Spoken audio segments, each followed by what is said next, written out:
There's a great power, particularly in cinema, to communicate to people something they might not otherwise want to hear. If you don't want to answer the next question, I understand. One of the most upsetting aspects of October 7th has been silence or even abandonment. My guest today is a living example of the classic American dream story. His grandfather came to America as a Russian immigrant without a high school education. His father served in the Navy and slowly worked his way up the ladder of corporate America. And he turned a law degree into a 40-year career in entertainment, during which he has shepherded some of the biggest cultural touchstones of our generation. He's a 2-time Emmy winner, 3-time Golden Globe winner, 3-time Tony winner, and 4-time Academy Award nominee for Best Picture. He's a Jewish philanthropist of the highest order, sings a beautiful hodu, survives on pizza, protein bars, and Diet Coke, and at 67 years old still runs at least a 5K every morning. Also, he's my dad. Ladies and gentlemen, the most honest man in showbiz, Marc Platt. Hey, Jonah. Hi, Dad. Thanks for coming. I couldn't be happier being here talking to you. Thank you. It's a great thrill for me. Me too. I want to start by talking about the Academy Awards, which happened just last week. You've been dozens of times throughout your career. What was unique about this last experience for you? I was fortunate enough that the film that I produced, Wicked, Part 1, had so many nominated colleagues in attendance, as well as my director. And it's been such a long journey. Having all of us together at that evening was a culmination of what had been a very long but very joyful journey. So to share it with everyone was very special. And having been a good number of times, felt also another kind of culmination of many years of work and being a member of a community that I know very well, and it was a very gratifying, warm, fun evening. That's great to hear.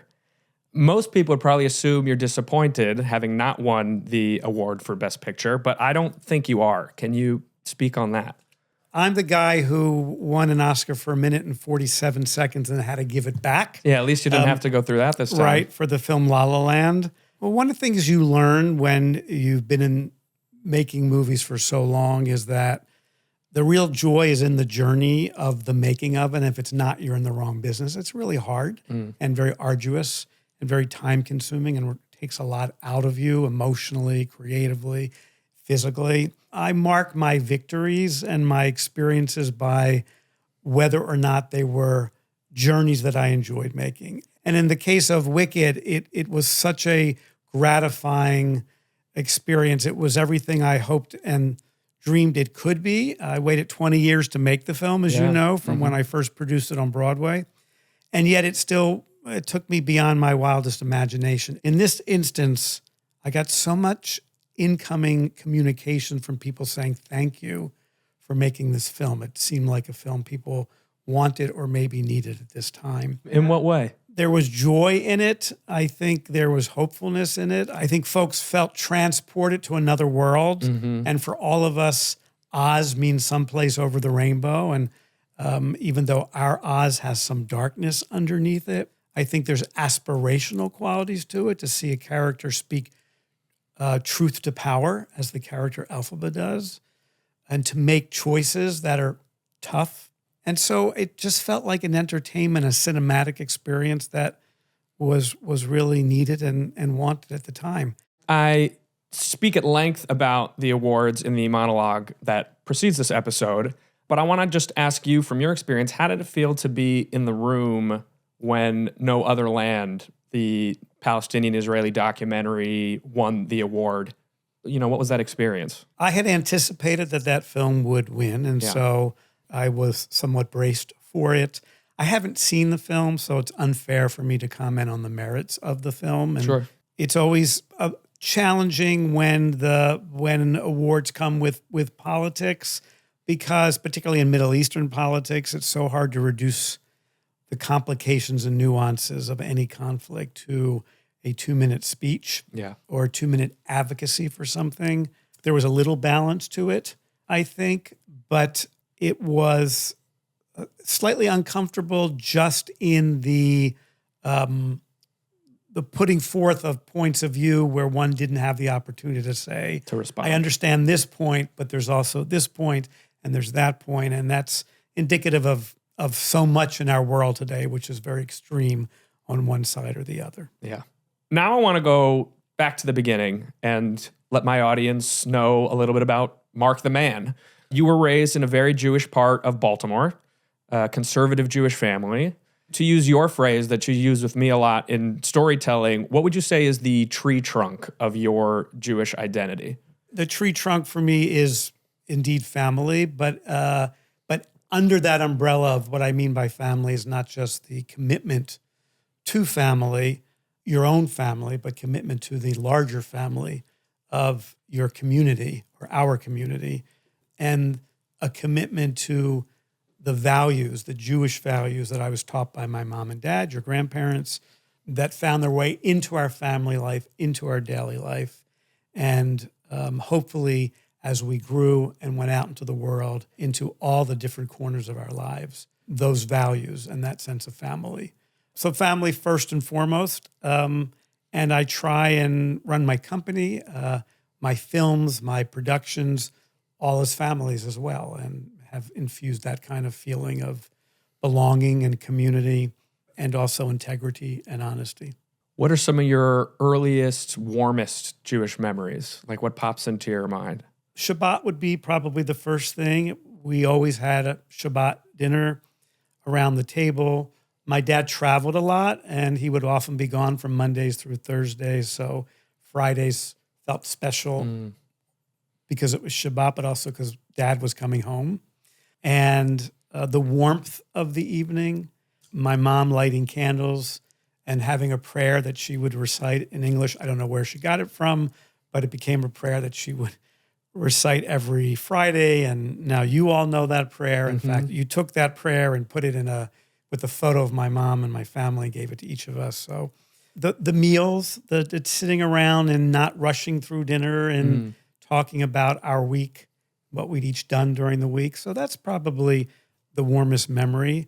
Do you remember the experience of your bar mitzvah? I do remember my bar mitzvah. What was that? What did it feel like for you? I liked to perform a little when I was a kid. Yeah. So it was a little bit of that, sort of getting to get up and read and sing in front of the congregation. It's something that I took to kind of easily. And so I actually enjoyed it very much and remember that and remember the rabbi speaking to me and the smiles on my mom and dad's faces. And that's so nice. How proud they were, and my older brother and my younger sister. And those were meaningful experiences for us. And we looked forward to them for a long time. And because because faith was so central to our upbringing and family, they were very meaningful experiences. When you say faith, do you mean just sort of the religiosity and ritual around Judaism, or do you mean a connection to God specifically? I think both. I think in my family growing up, there was the traditions and ritual that were the fabric of our life, holidays, Hanukkah, Passover, celebrating them as a family. But I also think that as the years went by, we became a bit more faith-based, more religious as we grew up, as my brother and I got involved in youth groups and other activities at the synagogue. We started to attend synagogue more regularly as a family, and became our kashrut, I think, increased as we got older. Trips to Israel in high school, I think, made us more religious. There was a time in my life where I wore kippah all the time. Really? I didn't know that. Yes. It lasted about 5 or 6 weeks. But hey, I'd come back from Israel and I was trying to recreate that experience. But it did lead me to a spirituality, which I certainly has increased as I've gotten older through time, that is more about faith than ritual and tradition. And my parents also, which is, very much instilled in us as part of our faith and our ritual, tikkun olam, which is repairing the world. We always were taught, but we also learned by example that we just didn't have the right to help other communities. We had the obligation to. And that's something has stuck with me my whole life. When I was a young kid, my mom would sometimes ask my brother and I around the holiday of Hanukkah to go look at the toys we didn't use anymore, and we'd collect them.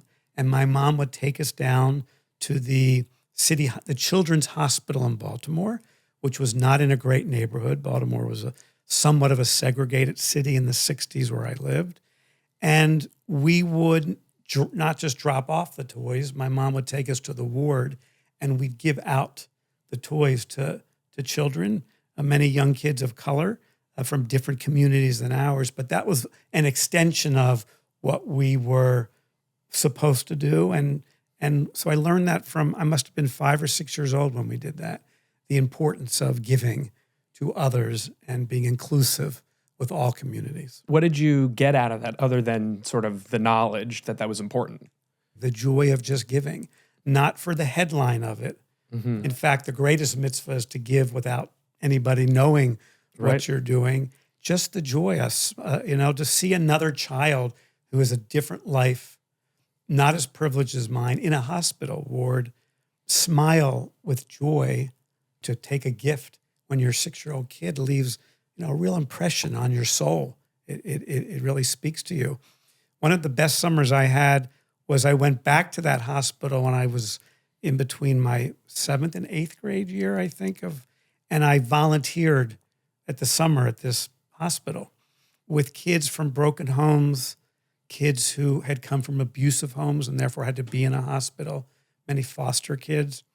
And it was a marvelous summer. I learned to be a producer there. I produced Color Wars, and I made a film for the hospital, must have been 14, of our experiences there. So it's something my mom and dad really imparted to me, and they did the same. My dad would come home and go to something called the Hebrew Free Loan Association, which was for folks in small businesses in the city of Baltimore that needed income or needed investment in their businesses or in their family, and there'd be money set aside by the community just for that. And he would volunteer and go and be on that committee and help disperse the funds. And it was just part of who we were growing up. You mentioned being in Baltimore in the 60s, segregation of the different communities. I remember you telling me that you also saw, no blacks, no Jews, no dogs sign growing up. Where was that? So there was an amusement park in Baltimore called Gwyn Oak Amusement Park, which I think the fictionalized version of that is in the John Waters film, Hairspray, film Hairspray, I think. Baltimore in the 60s was a very segregated city, as I recall. My mom took us to that amusement park when I was very, very young. So it must have been the very early 60s, to see a sign that said, no Jews, no blacks, although there was another term used for that, that we weren't allowed to say, and no dogs allowed. And so that we would understand the world we were living in wasn't inclusive and didn't accept everyone, and that it was our fight to not only be accepted for ourselves, but for others as well. My folks took us on marches, protests, from civil rights to Soviet Jewry when we were trying to get Jews out of the Soviet Union. And so that was a big part of our upbringing too. All in Baltimore? All in Baltimore. When Martin Luther King was shot, I remember exactly where I was and killed. I remember the look on my mom's face when she found out and the sort of shock of it all.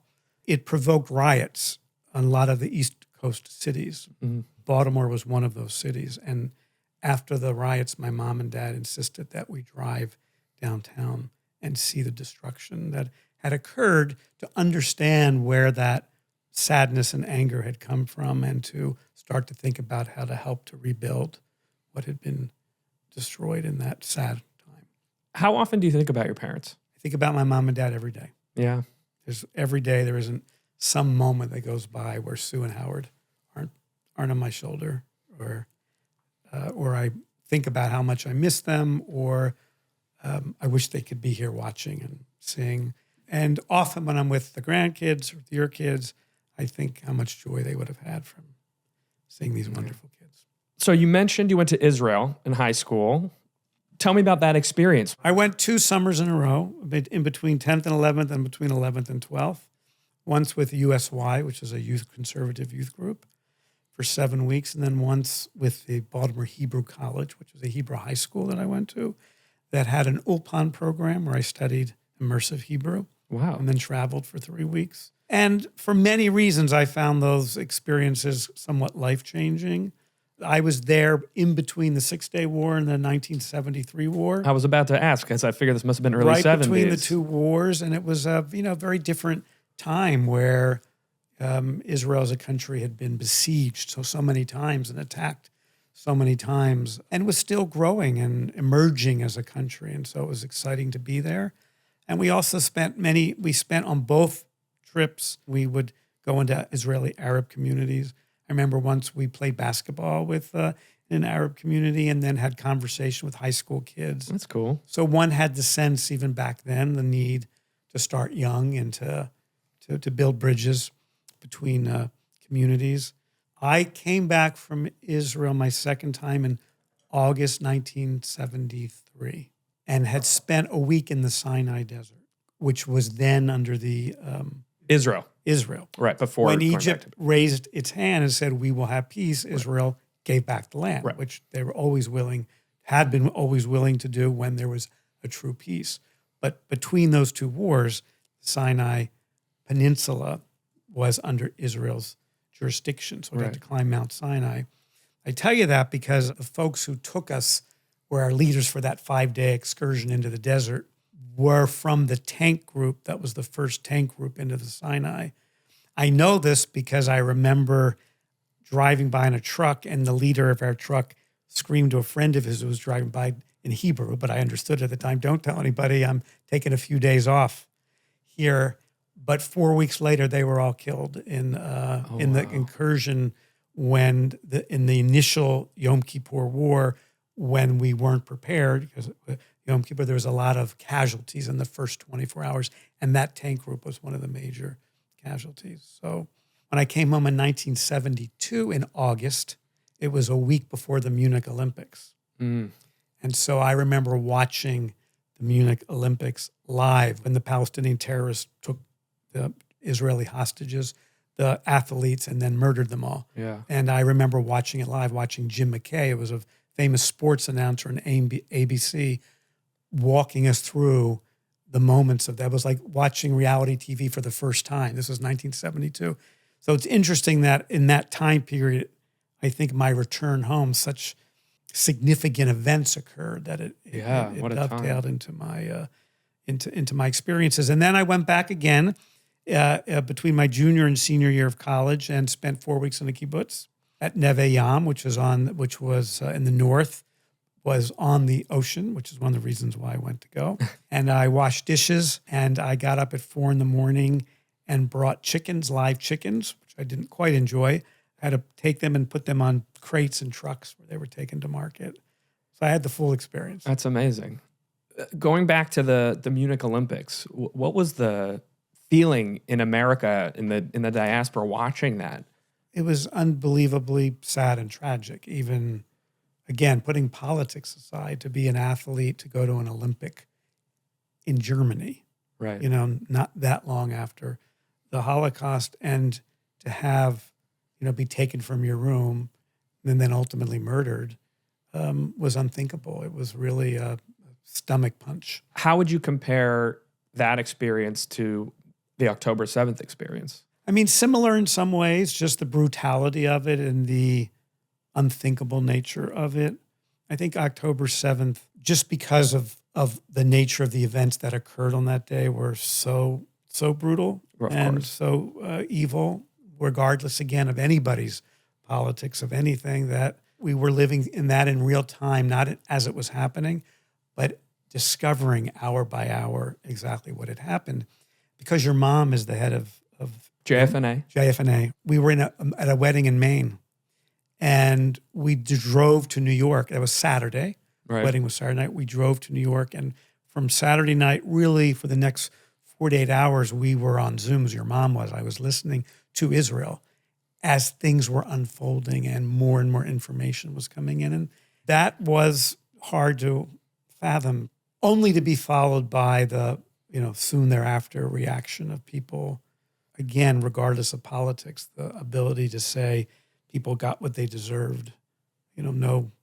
Nobody deserves that on whatever side of anything you're on. We're going to talk more about that subject and the reaction over the past 18 months. But before we get there, I want to finish a little bit of the trajectory of your life. Sure. Where did your love of musical theater come from? I was a musical kid. I liked music, and my mom and dad nourished that. Piano lessons and some community theaters, and my mom would take me to the symphony, learn classical music, which I enjoyed, and music was just part of it's just part of my everyday, and so I really had an appreciation for it, and I came to understand that what I love most about music is that it has no filter to we don't intellectualize music. You can if you know a lot about it, Right. but it just seeps into you, and it can be very unifying. And as someone who loves community, music is still to this day in a very extreme world, very unifying. And I came to appreciate musical storytelling because I liked the emotion that it communicated as much as the story, and that I could feel what a character was yearning for or feeling sad about or happy. And I just had an intuition for that kind of storytelling. Most people probably don't know this, but you were quite the musical theater performer yourself back in your day. In high school? In high school, you starred as Tevye in Fiddler on the Roof, as I did. The MC in Cabaret. I did. I was quite brilliant. I've seen the photos. You look great. Yeah. Again, I loved the performing. I loved being part of a big community. I directed some shows in high school. Right. Bye Bye Birdie. I directed Bye Bye Birdie in high school, which was the faculty and the students. And, I loved that kind of thing and felt capable and comfortable and like it was part of what I was supposed to be doing. Okay, so then you go to college at UPenn, where you meet my mom. How much was Jewish life part of your college experience, if at all? It was a decent part of it. There was a very active Hillel, wonderful Hillel, which I would go to, not all the time, but occasionally. Your mom went all the time. There was your mom, so that was a big part of it for me since we started dating in college. Speaking of both Hillel and mom, why don't you tell us the story of your proposal, which was a very Jewish proposal? You've done your homework, even though you're my son and you know all these stories. So I took her as we went to Hillel on Friday nights, and I waited for the Lecha Dodi prayer, which is the welcoming of the Sabbath bride, and in front of all her friends, in the middle of the service, in the middle of Lecha Dodi, I got down on one knee, and I asked your mom if she would marry me. What happened to the service? Did it stop to watch She what you said were she doing? needed to think about it for a while. No, I'm kidding. She was very happy. Of course. No, everybody, what happened? Did it come to a standstill? No, it didn't come to a standstill. The service continued. Your mom put on the ring and she was very happy. And then she sat back down and she went back to the service. And I said, I think we just got engaged. I think we should mark the moment and go home. Also, I had all her friends at our apartment waiting for us. Oh, nice. Champagne surprise. Nice. So you worked as an executive at a lot of different companies, Orion, TriStar, Universal, lots of amazing projects you got to work on. What's helped keep you grounded and honest in what is, a notoriously shallow, cutthroat business? Well, first of all, I had a strong sense of self and how I want it to be. And I just, your grandparents instilled in me and your grandparents and your mom a very strong moral barometer of what is right and what is wrong. What's most important for me is to sleep well at night, and so I have to walk a certain path to feel good about myself and my actions. And if I ever even would veer 1 inch out of the path, there was your mom there to sort of slap me around and say, that's not happening. And I think we kept each other grounded in that way. So I loved what I did as an executive and opportunity to meet some of the great filmmakers of our time and writers and have impact on making so many films. But I was always excited to come home, particularly on Friday nights, and be with the family. And that was always my center. Yeah. So speaking of projects you got to work on with great people that made an impact, I know a real watershed moment for you in your career was the film Philadelphia. Why was that story so important, and what did it mean to you to be a part of getting it told? There's a great power, particularly in cinema, when you do something right, or satisfying, I should say. There's a great power in the ability to communicate to people something they might not otherwise want to hear or might not otherwise understand, even to change their point of view.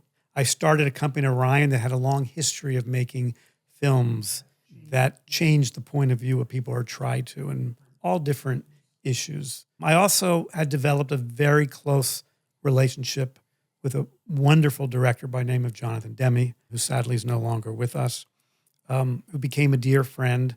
In the early days, I was the executive on movies like Married to the Mob and Something Wild, and then Silence of the Lambs, for which he won the Oscar as Best Director. Wasn't Jewish at all. In fact, his politics were probably very, very, very far left of mine. But he was a humanist, and he loved community, and he loved humans, and he loved people.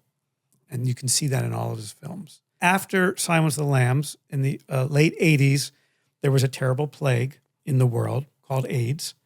More and more in those days, you'd wake up and find someone you knew had passed. And it was a real taboo subject. And Jonathan, after Silence of the Lambs, we were talking, and the question was, what do we do next? And I knew that he had the clout as a director and someone that stars wanted to work with and was well respected, that he could tell a story about this disease and put a face on it, as well as the underlying homophobia, and that I could get that movie made with him as the director. And that, in short fashion, gave way to the film Philadelphia, which was inspired by actually a good number of cases where lawyers had sued their law firms or others for discrimination, for being fired, for being afflicted with AIDS. There were a number of those stories. Were you already aware of that screenplay, or was Let's Go Find One? No, we developed it. We developed it. It was developed by a wonderful screenwriter named Ron Neiswaner, who's still a dear friend. He's queer and had lost someone or a number of people to the disease. We developed it, started Orion, then it moved to TriStar, and we brought the project with us. And when the script was ready, the Sony Corporation, which is a Japanese corporation, wasn't too excited and put a lot of parameters around it. Cost of the movie, had to be movie stars, and said, we want there to be humor in it, even though it wasn't a humorous subject, which led us to go to Tom Hanks. And Tom and I had just done a movie called Sleepless in Seattle, some of which was shot in Baltimore. Right. Your grandmother and your sister were extras in it. Characters are named Sam and Jonah. That's correct. After you, the late, great Nora Ephron. I'd offered Tom the role that was eventually portrayed by Denzel Washington. Interesting. And it was Tom who called and said, I love the script, but I want to play the Andrew Beckett character. And then it was Jonathan who said, the great actor out there is Denzel Washington. So went to Denzel, and Denzel signed on. This might sound sort of crazy, but I believe at that time was one of the first, certainly for Denzel, one of the first projects that wasn't written for a man of color, for a black man, that was offered to a black man. Oftentimes, back in those years, the characters that folks of color got to play were stories about folks of color. This was a story about a lawyer who was homophobic and ended up representing a gay attorney wrongfully fired, and they found common ground through their love of the law and the Constitution and equal rights under the law. And my favorite scene in that movie, which was shot at Penn, my alma mater, is the two of them sitting at a desk. It was shot actually in the Furness building, which is in the law library? It's not in the law library. It was actually shot in the Furness, which is the fine arts library, but it was made to be a law library. And it's the two of them reading the Constitution to each other, and the camera rises up, and you feel them make a connection. And everything about that movie encapsulated so much that I believed in, but it's the thing that I did professionally that if it were done well, could also do all the other things I like to do, which is create community, repair the world, help others in need, be inclusive. And then the film came out and was very successful. And in many parts of the world, particularly in Asia, where literally being gay, you were in the closet, let alone the AIDS, it literally brought cultures out of the closet. And so it was financially successful, it was artistically successful, but more significantly, it did what great films have the power to do, which is to change minds, put a face on a disease and make people feel they belonged. It was a film in which there were actors who were afflicted with AIDS who played healthy characters, and there were characters who were healthy actors who played folks afflicted with AIDS.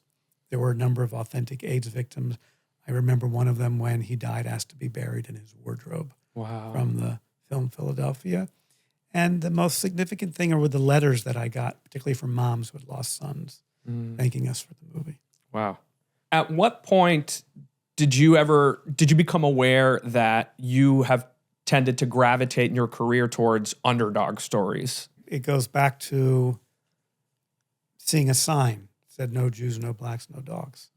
I always have felt that the films I've cared the most about or gravitated to, while not always specifically Jewish in terms of characters, tried to put forth the values that I learned and were comfortable with.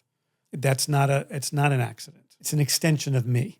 And the more you become creative, so when you're an executive, you're somewhat creative, but you're tasked with the business side as well. And then when you're a producer, you're much more creative. You're generating the ideas. You're working with filmmakers and actors and et cetera, and you can really drive something creatively. It's an extension of me, and it's the same story I tell over and over. Right. Really. I mean, even no matter the genre, you can look at Philadelphia, which I was very involved in the development of that script. I've used that formula many times. That from it being the underdog story, or no? The underdog is part of it, and the other part of it is two people who are completely different, that when the story begins, you can't imagine how they'd ever make a connection. And they do. And I've been telling that story long before social media threw our world into such extremism. Obviously, Wicked is a prime example of that. What's another example of that? Wicked, just to elaborate a bit, is exactly that. Yeah, that's where I got the structure from Philadelphia. Is a green girl who's an outsider, a privileged Glinda who's from the upper uplands, who's popular, but for all the wrong reasons. And they find, and they learn to see each other for who they really are and make a connection. And when they do it, they end up changing the world. Right. Legally Blonde is a comedy, but I saw it as an outsider story. This girl who seems to have everything except she has no self-worth.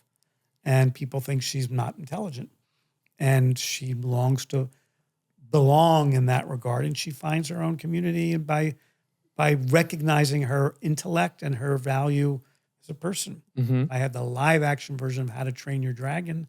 And it's very similar stories why I gravitate to it. It's the father whose father is the chief of a Vikings tribe that kills dragons. And his son says, I don't want to be a dragon. I can't kill dragons. I see the world differently. And the father says, and you're not my son. And how they ultimately come together and how they change the world.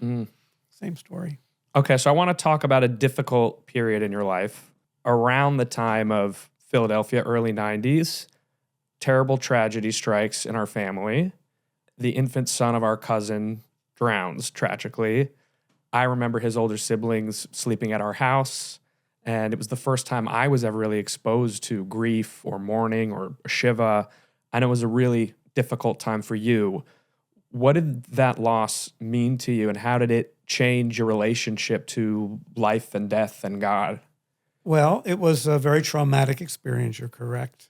I'll go back one story before that was I had become close to cousins of yours. As a young married man, I met your cousins from Sweden, a lovely couple who we became very close to, as you know, who had 2 kids. Their oldest kid was born with a tumor on his spine and ended up the summer that I was studying for the bar exam in New York, coming to New York Hospital for what was then unprecedented laser surgery. It was just the beginnings of that. Very, very risky. And the initial prognosis after his surgery was that he was cured. He started to walk again because he'd been in a wheelchair from the tumor. And then a year later, the tumor grew back. And I was there at New York Hospital. And the doctor came in and told his father, your cousin Torsten, that there's nothing they could do. And so he died. His name was Jonah. Right. And you embody the spirit of this kid beautifully, I might add. That traumatized me as well, and the pain of any child being in any kind of pain, which takes me back to that visit to the hospital my mom took me when I was 5 years old, is always something that's very traumatic for me. Yeah. You know it because I get with your kids, if somebody's crying, it ignites something in me. So that drowning was horrific for us, and Mom and I had to step up because your cousins were understandably inconsolable and struggling. I took your little cousins to say goodbye to their brother in the hospital before they took him off life support. And that night I brought them home, and that's when we all slept in the same bed together.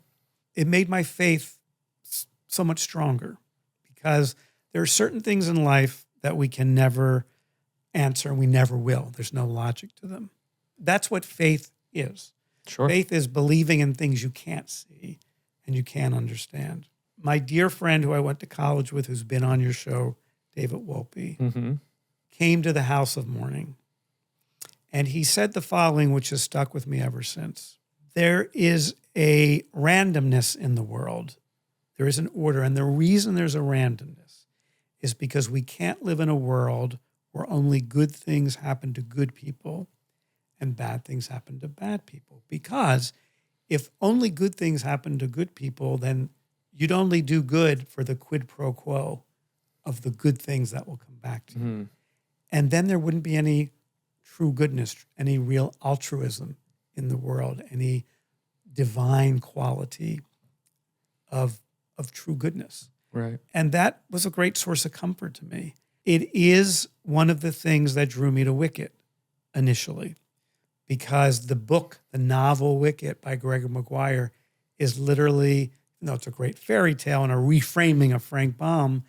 It's a study of the nature of good and evil, good and wickedness, and what makes someone truly good or someone truly wicked. So that experience had a tremendous impact on me, but it brought me closer in my faith. I don't know that I would necessarily expect that. I understand that. Yeah. And as you know, I'm now at a point in life where people do get sick and leave us, always too soon. And I find more comfort in my faith and in my relationship and conversations with God. So at age 40, you become a producer like you always wanted to be from the beginning, which I think about as a great lesson to people who are, grinding away in a career, that it might not be until you're 40 that you just have to keep going at it. How did you stay patient and confident that you would get to where you were trying to be? Some career advice I always give out is really be honest with yourself as to what your joy is. And that's very different for different people. For some people, it's having a significant title and being high up in a company. For some people, it's making a lot of money. For some people, it's being on a movie set and sitting with a writer for 8 hours or being in an editing room. Like, be honest about that. And be prepared when a left turn comes that you weren't thinking about.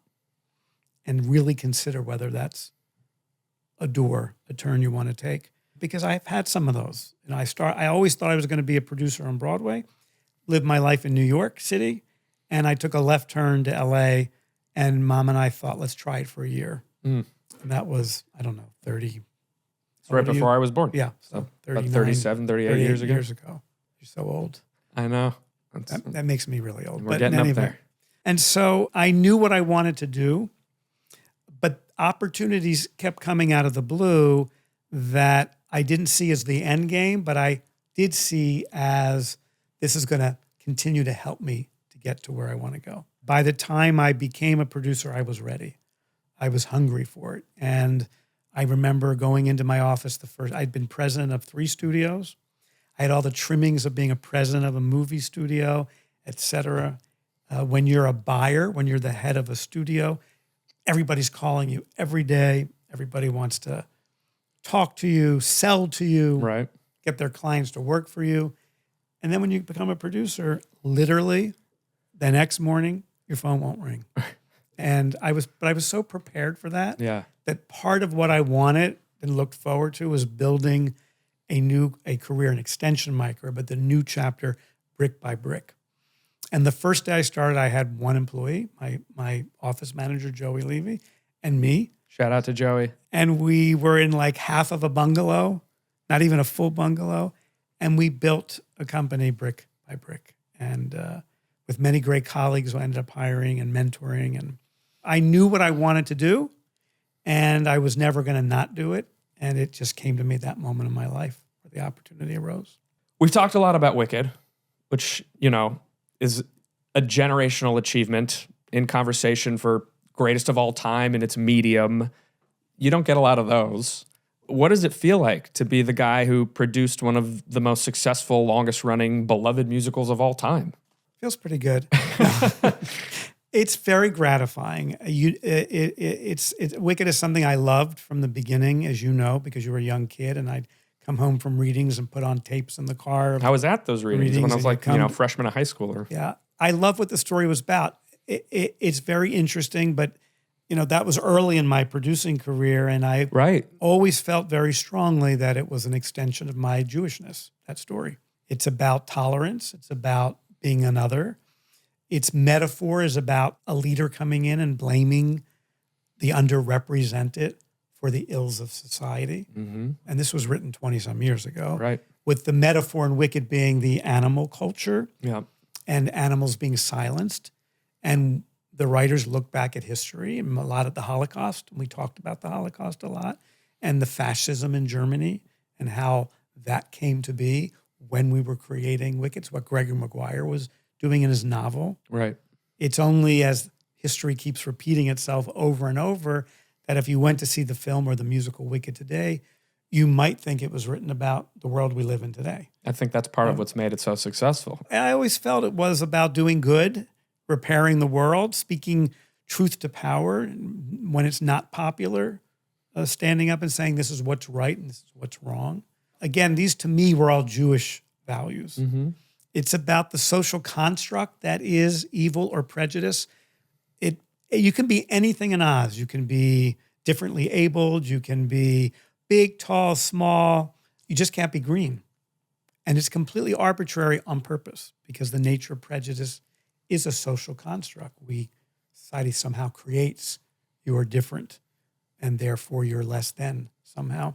You can never predict when something's going to become a phenomenon. Sure. Anybody who says that, I don't see it. I thought it was going to be a good entertainment, and I thought it would have a nice run initially.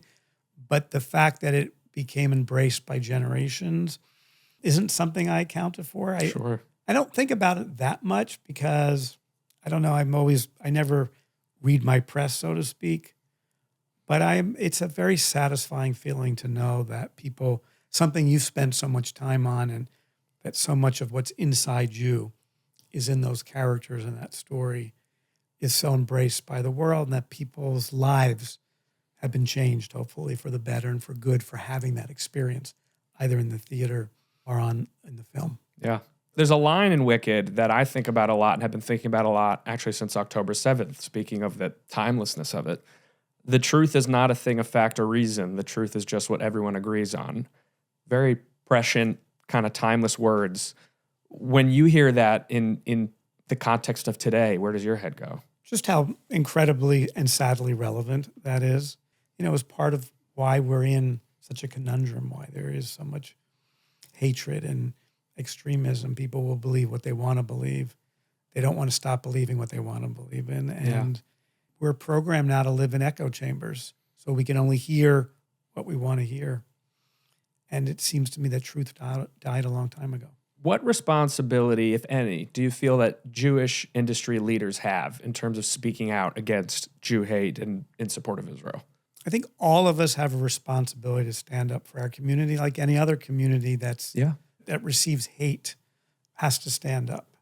Because one of the things we've learned really since October 7th is if we don't do it, nobody else will. And of course, there's some incredible exceptions to that, which is why we covet and look to our allies with such great appreciation and such respect these days.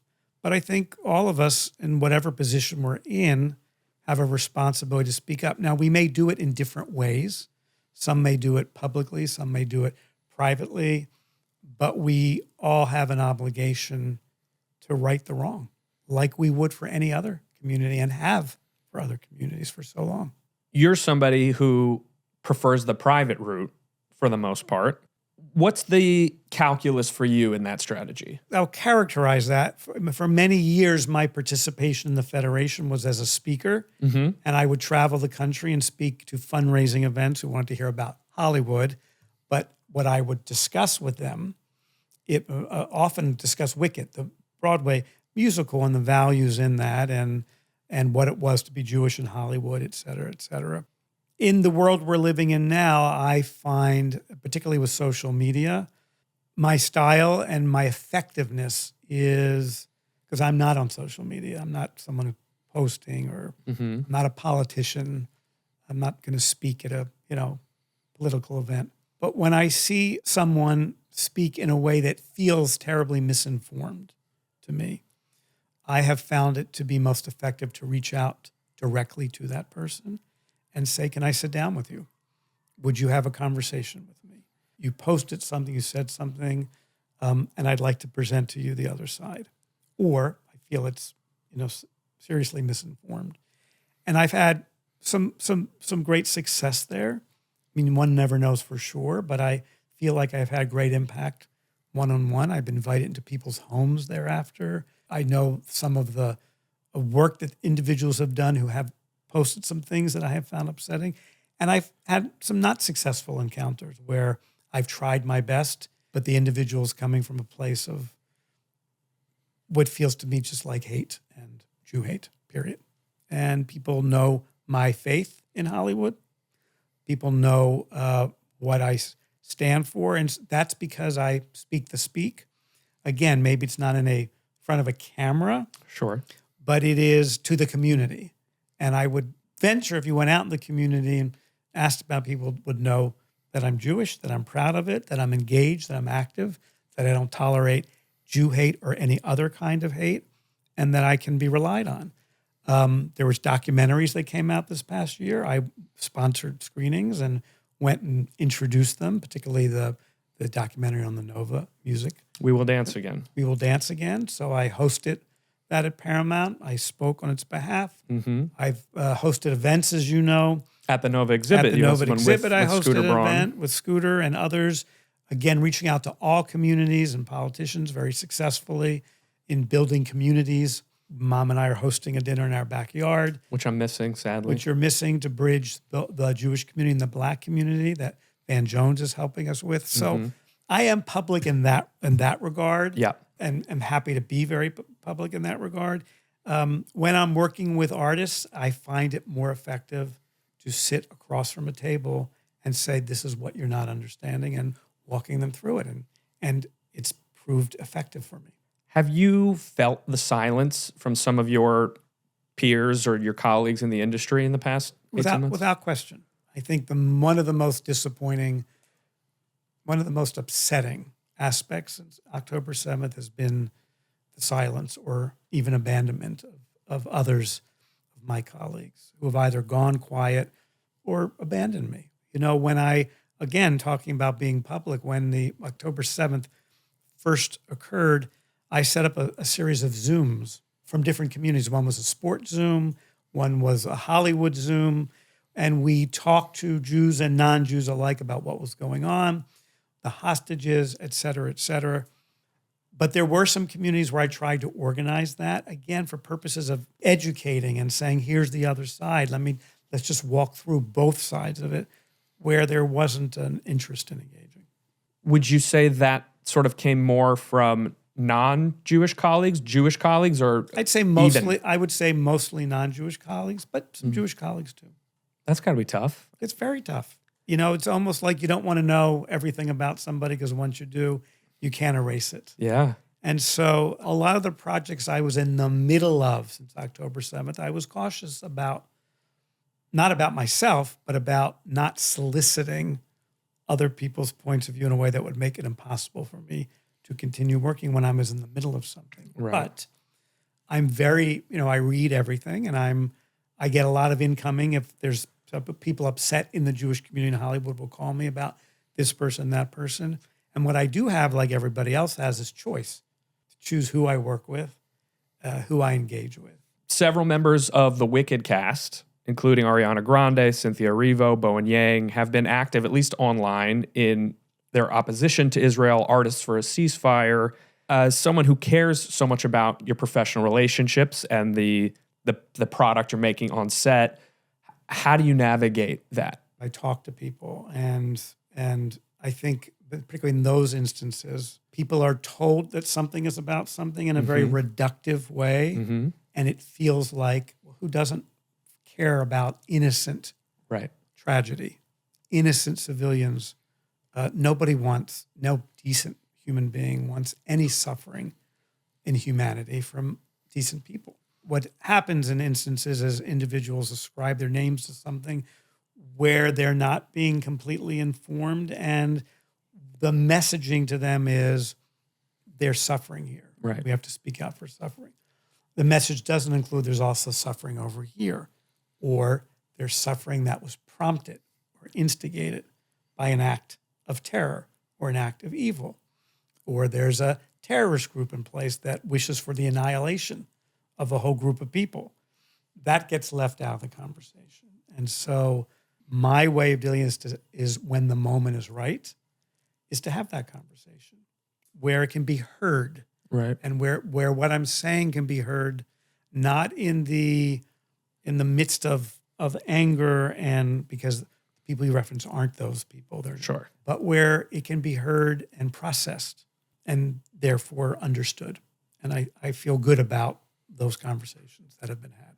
Do you have any feelings one way or the other about Jewish representation in film? Has that ever been something that's been crossed your mind? It's crossed my mind a lot years ago. I feel like there is I think there has been increasing amounts of Jewish representation in film and television, but there's different kinds of representation. So I believe there are a lot of Jewish folks working in Hollywood. Right. Are there a lot of Jewish stories? Probably not enough. Should they be considered stories that are worthy as from an underrepresented group? They should be. Yeah. In my opinion. Mm-hmm.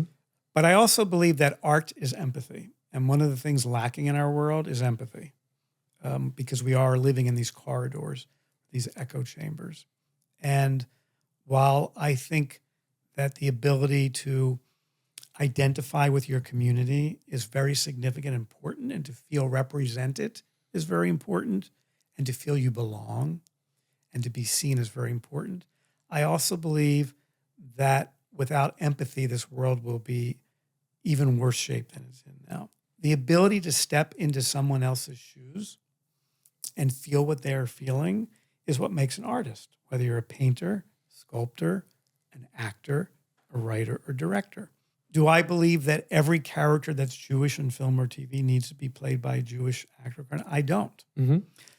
Like I believe there are plenty of Jewish actors who can play non-Jewish roles, and I want them to get those roles. For me, again, someone who tries to live in the center, where I draw the line is if the story is about being Jewish, queer, if it's about being queer, that's the essential ingredient of the story, then I feel like representation is even more significant, and that it wants to be portrayed or directed or written by someone from that community. But I also, that's what I mean by living in the center. So, Right. There are many people who influence a story, actors, writers, directors, producers. So I like there to be representation, but I don't believe it has to be singular. Yeah. In a subject matter. I think it's dangerous when it is. I think that's fair. Okay, so I want to talk a little bit about your philanthropy, and then we're going to wrap it up. But it's important to mention because you and my mom have both been incredibly thoughtful and generous Jewish philanthropists, among other things, but certainly Jewish focused. You, as we spoke about earlier, a lot of the way that you have chosen to do your philanthropy is not in a public-facing way, but in a way that either just the person or place that it's supporting is aware of it, or maybe not even them. Very righteous, holy way to go about it. Something I very much admire. What has led you to play it that way? For a lot of people, they want that thank you or that recognition. It's not something you seem to court. I don't like being the center of attention on a good day, like even when it's my film or my play, but certainly when it's about doing something good for somebody else. To me, the institution, the individual stands front and center. And also I studied some Talmud in my time. And so I know the value of being able to do mitzvot in a quiet way, not a secret way, a quiet way, and with humility. Because the joy is truly, honestly in the giving. It is. And it's not in the dinner. Those can be useful sometimes to galvanize a community, or sometimes seeing your name on something makes you feel proud and is a call to action for other people. Right. To say, oh, they're doing that. I need, so there's value in that. Mm-hmm. As I said, the joy's in the giving. And sometimes it's easier for some, not maybe institutions, but individuals to accept when they need something and it is done quietly. Right. If you can offer a prediction, where do you think Hollywood will be in 5 years? What's it going to look like? I think we're in such an evolutionary moment in time, both because of technology, Yeah. everything from streaming to AI to the consolidation that's happening in businesses. Mm-hmm. So I can't tell you exactly what it'll look like from sort of its mechanics and its institutions. What I do believe are two things. One is people always want to be told stories. Yeah. That's where folklore, where it started, and legends, rituals come from storytelling. We gather every year at Passover to tell the story, the narrative. So I always believe no matter how the stories are delivered or experienced, there's going to be a need for humanity to tell stories and to be able to leave our lives for an hour and a half, and live in someone else's story, in someone else's world. And I also will continue to believe that there's both a need for, now more than ever, something inherent in what makes up humanity, that the collective experience is still really valuable. The films that I've enjoyed the most are the ones where they're amplified by the collective experience of sitting in a theater and feeling other people's experience as well as my own.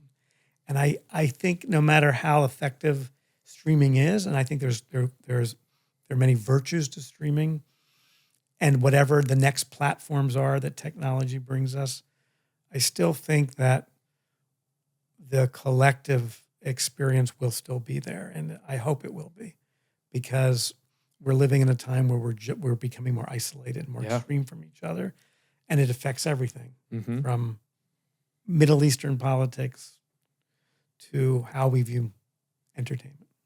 I have spoken on this show about going full Jew, like really leaning into those parts of your Jewish self that sometimes there's a voice inside that says that's too Jewy or feels uncomfortable.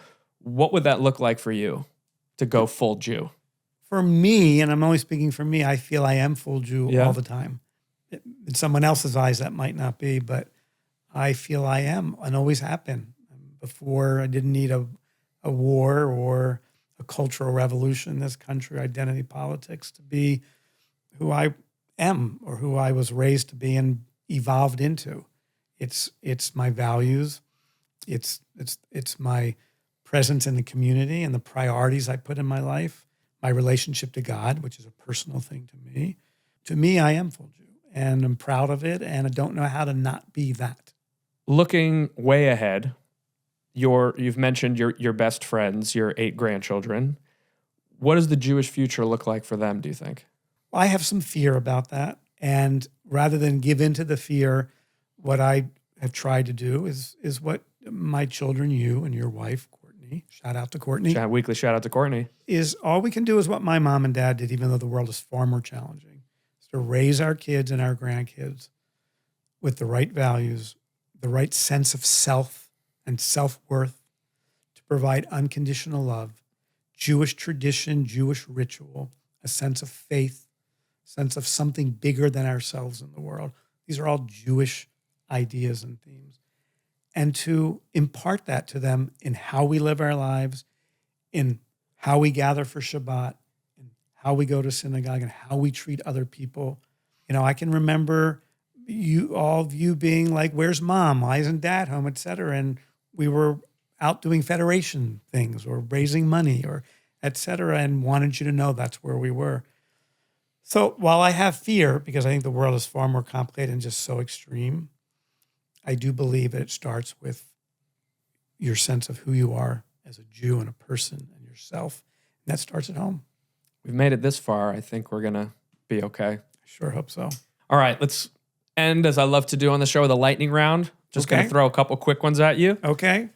Favorite comedy? I love Tootsie from years ago. Mm-hmm. I thought it was so funny. I mean... All right, we can go with Tootsie. Yep. What about favorite drama? I have 3. Godfather 1, Godfather 2, and the film Cabaret, Bob Fosse's Cabaret. Favorite foreign film? I can't think of the name of it. About the Italian father who goes into a concentration camp. Life is Beautiful? Life is Beautiful. Thank you, son. Of course. That I think would be my favorite foreign film, Life is Beautiful. Yeah, it's an incredible movie. Favorite Jewish holiday? Yom Kippur. I knew that would be your answer. Love Yom Kippur. What do you love so much about it? I love a day where I completely shut down on everything and sit in synagogue all day, and I can be contemplative and above myself in my life. And I find it enriching, cathartic, and empowers me for the rest of the year. It's how I recharge for the rest of the year. Do you do teshuvah in your I do inside you? teshuvah. I think about all the bad producing I did, but also not all the things I may have not done as well as I would have liked or did wrong. I take accounting. I spend a lot of time with your mom, and I really enjoy that holiday so much. Nice. What's your least favorite Jewish holiday? My least favorite is probably the last 6 days of Passover. Love the first two, Right. and then get a little tired of the rest, mostly because it's hard to navigate the world with our eating restrictions. But you do what you have to do. Sure, fair. Do you have a favorite Jewish or Yiddish word? Seichel. What is seichel? Seichel is like the wisdom to understand something. And if people had more seichel in the world, we wouldn't have so much extremism. I've never heard that before. Yeah. Cinnamon challah, chocolate challah, or plain challah? It's a close call between cinnamon and chocolate. I'm going to go with cinnamon. Okay. I wanted to ask because we've had all I'm three gonna at go the with table. cinnamon. Okay. I was curious. Who's a better cook, my mom or your mom? Oh, how can you ask me that question? My mom was the best cook there ever was in the world. She was Your amazing. mom is also the best cook there's ever been in the whole world. Well handled. And they loved each other. And so I think of them very much as the same. That's very sweet. What is a project you couldn't get made that you'd most like to make? One is an old project that is now dated that was called Bye Bye Brooklyn, which was about a young Jewish kid who lived in an Italian neighborhood and got beat up by the Italian kids all the time. And he pretended to be best friends with a fictional baseball player. And the player ended up coming to his house to berate the kid and saw that he was the victim of all these bullies in the Italian neighborhood and became like his father figure. Yeah. And you remember that script? Of course. They made a musical of it. And I could never get it made, unfortunately. And the other is a project called Fox Hunt, also. Fox Hunt. Right. Which is a true story about a young fella from Yemen, Mohammed al-Samari, who'd be a great guest on the show. I know. He was raised as all his friends were with tons of Jew hate and anti-Israel, and found a different way and saw all sides of the equation. And his family forced him to move to the south of Yemen because he started getting threats just when the civil war broke out and the Houthis took over the south. I don't know how that hasn't gotten made. It's been very challenging to get made, and I'm still trying. Last question of the day. Anything you can tease for us about Wicked 2? It stars Cynthia Riva and Ariana Grande. I hear they're very good. And they're really, really good and special. The first film, both of those characters made choices at the end of that film. And the second film really delves into what are the consequences of those choices. Dad, thank you so much. Thank you, son. I'm so proud of you. I think your podcast is great. And I have such admiration for all that you do and say and how you've chosen to live your life and how you advocate. So on behalf of not just your family, but the whole community, we're all very grateful to you. Thank you, Dad. Appreciate that. You bet. Thank you for joining us for Bring Your Father to Work Day. Thanks to my dad for being here with me today and for being so incredibly supportive of this show, never missing an episode or a chance to tell me how much he loves it. A reminder to you all to please subscribe to the show on Apple, Spotify, wherever you get your podcasts, and on our YouTube channel at youtube.com/@beingjewishpodcast. And some magical things are happening over on my newsletter, so you'll definitely want to sign up for that too at jonahplatt.com. That's all, folks. I'll see y'all back here for the next swankified episode of Being Jewish with me, Jonah Platt.